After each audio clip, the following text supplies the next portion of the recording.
Storytime by Bookstream.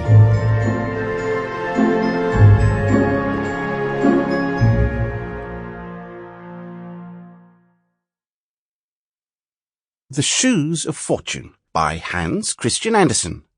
Narrated by Robin Nixon. Part 1.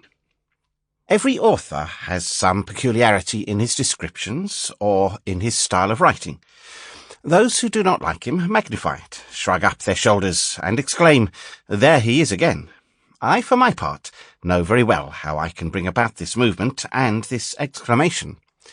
It would happen immediately if I were to begin here, as I intend to do, with "Rome has its Corso, Naples its Toledo."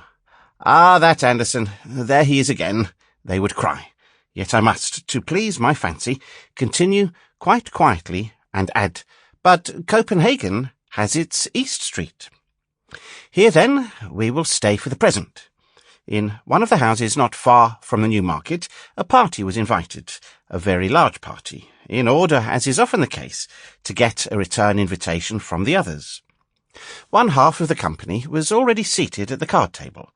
The other half awaited the result of the stereotype preliminary observation of the lady of the house.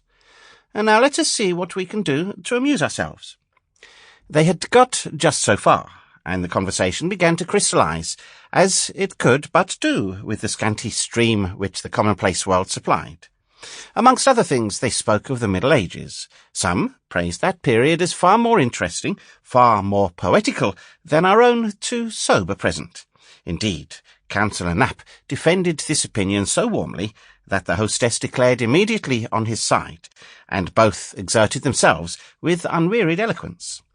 The councillor boldly declared the time of King Hans to be the noblest and the most happy period, AD 1482 to 1513. While the conversation turned on this subject, and was only for a moment interrupted by the arrival of a journal that contained nothing worth reading, we will just step out into the antechamber, where cloaks, mackintoshes, sticks, umbrellas, and shoes were deposited. Here sat two female figures, a young and an old one. One might have thought at first they were servants come to accompany their mistresses home, but on looking nearer, one soon saw they could scarcely be mere servants. Their forms were too noble for that, their skin too fine, the cut of their dress too striking. Two fairies were they. The younger, it is true, was not Dame Fortune herself, but one of the waiting men. Sample complete. Ready to continue?